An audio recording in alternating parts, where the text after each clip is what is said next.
Guys, and welcome back to Altruistic TV. Since this is kind of Mom Leadership Week kind of theme, I wanted to kind of talk about what kind of set me in the proper direction, if you will. And it has to do with my mom. My mom's name was Claudia, and she unfortunately passed away when I was about 26 years old. And one of the great lessons that she gave me actually happened around the time that I was in 5th grade, and it's why I am a strategy leader that you see today. And what it was is that my mother and my teachers had decided that I was a little bit too much of a smartass.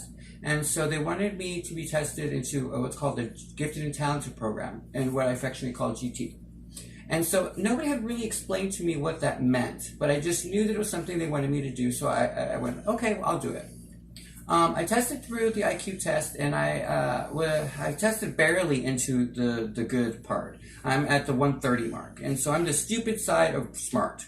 But that's not kind of the point. The point was that my mother had the intuitiveness to kind of know me well. And so when I tested into it, she let me go to a couple classes, and the way it operated was that you would go once a week, or every day throughout the week except for Fridays. You would go in and you would alternate which period you would go in, and you would do alternative classes that engaged that intellectual level. No one really had explained that to me, and although I found the games fun, if you will, they weren't really games, but although I found the process interesting and I wanted to take part of it, the people in the class were kind of a little bit socially awkward to me, and I just wasn't engaging the way that they did. And I think it's because I'm on the dumb side of smart. You know, when you're only 130 and you're surrounded by people who are 150 and so forth, they're not able to talk to you at the same level. And that's something that will play as a theme throughout life. You'll notice this pattern with super intellectual people. And what happened was that I started to get a kind of like, I didn't know if I wanted to do it. And I'm not sure if my mother read that or if she just knew about my personality, but she pulled me aside, I think it was 2 days in. And she said to me, mijo, in Spanish, that means son, she said, look, I need to sit you down and have a serious conversation with you. And I don't know how you're going to take it. And I said, oh, no, okay, go ahead. And I was in 5th grade. And she said, son, unfortunately in this world, the truth is that people look at the smart population in a negative content sometimes, in a context. And I think that because you're so popular and because you have so many friends, that you may really have to consider if you want to do this. She goes, I'm happy that you got in. And she goes, but we always thought you would. My concern is that you're not going to like the ramifications of maybe possibly losing some friends here and there and all those little girlfriends that you have around. And I remember looking at her, and she goes, and the other thing is, honey, you have to remember, I barely can get you to do homework now. So can you imagine now that you're going to have to add an extra additional class? Because in GT, the way it operates is that you get that period off, but not really. You still have to do the work, and you still have to do the homework. And so the moment she said that, the combination of things fell into place. And that's what I want to speak to. And this is why amazing moms do the smallest things to change the world. The fact that she knew me well enough to talk to me at an adult level was the first thing you could possibly have done right.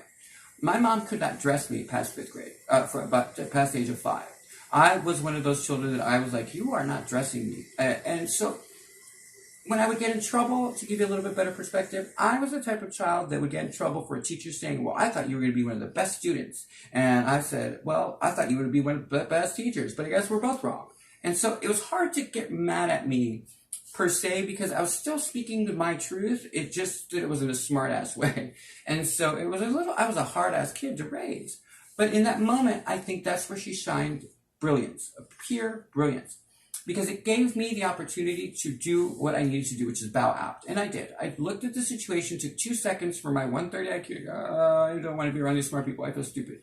And I literally was like, and plus I'm happy being popular. And I like friends, and I like talking to people and all that stuff. And I was still a child, so this is before I made the turn.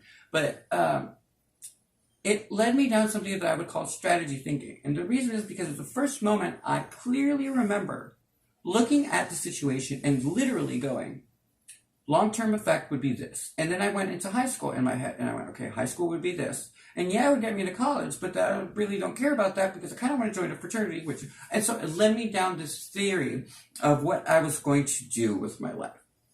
And for moms out there, it is the smallest of things that will change your son or daughter's life, because that moment set my brain onto positive thinking out of negative out of a negative, because literally I took something negative that was the fact that now I was aware that there's a prejudice against me again. Not only am I Spanish and German living in Louisiana, and David Duke's about to run for governor, but on top of it, I have this problem and I have this problem. And so all the negatives kept piling up on me, and it does for your children. You're just not aware of what we're actually taking in.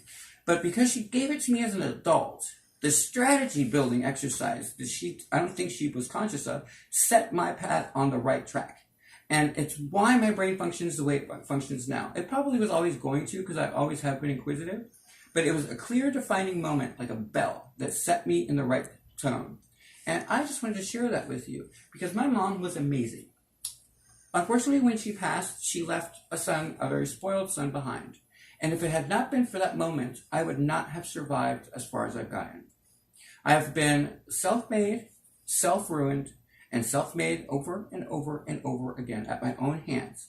Mainly because I am a smartass, and mainly because I tend to want to do things on my own, and maybe because I really don't care what you think about me. I never have. And that was one of the things that set me apart in school. And I never understood it. That's a whole different dynamic. We'll talk about that in family time. But the truth of the matter is that I'm an INTJ personality, which that wasn't really a big thing when I was around. And it's true, though. I don't give a rat's ass what your opinion is of me. And it's always